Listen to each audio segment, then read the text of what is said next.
చూద్దాం. రంగారెడ్డి జిల్లాలో జల్పల్లిలో మోహన్ బాబు ఇంటి వద్ద ఉద్రిక్త వాతావరణం నెలకొంది. మనోజ్ వస్తారనే సమాచారంతో భారీగా పోలీసులు మోహరించారు. మంచ్ టౌన్ వద్దకు ఎవరిని అనుమతించడం లేదు. పహాడీ షరీఫ్ పోలీసులు భారీ బందోబస్తును ఏర్పాటు చేశారు. మంచు మనోజ్ను ఇంటిలోనికి రానివ్వకుండా అడ్డుకున్నారు. గేట్ వద్దే మంచు మనోజ్ నిరసన తెలిపారు. నిన్న కార్లు ఎత్తుకెళ్లిపోయారంటూ పోలీసులకు మంచు మనోజ్ ఫిర్యాదు చేశారు.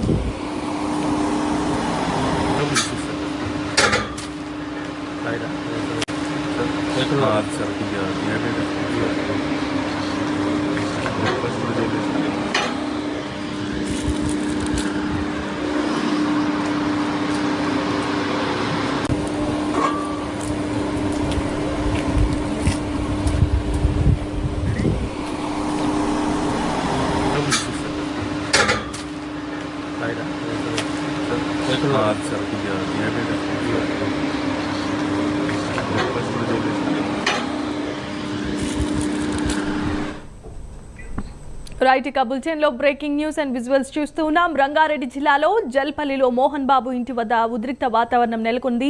మంచు మనోజ్ వస్తారనే సమాచారంతో భారీగానే పోలీసులు మోహరించారు. మంచ్ టౌన్ వద్దకు ఎవరిని అనుమతించడం లేదు. పహాడీ షరీఫ్ పోలీసులు భారీ బందోబస్తును ఏర్పాటు చేయడం జరిగింది. మంచు మనోజ్ను ఇంటిలోనికి రాకుండా వారంతా అడ్డుకున్నారు. అయితే గేటు వద్దే మంచు మనోజ్ నిరసన వ్యక్తం చేసిన విజువల్స్ చూస్తున్నాం. నిన్న తన కార్లను ఎవరో ఎత్తుకెళ్లిపోయారంటూ పోలీసులకు మంచు మనోజ్ ఫిర్యాదు చేశారు.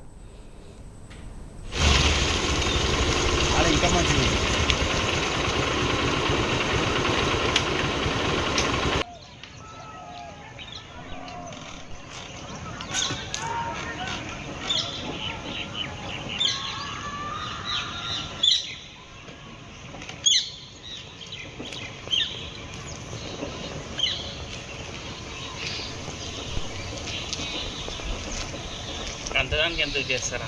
100 పెద్దగా అయితేనే కదా చేస్తారు.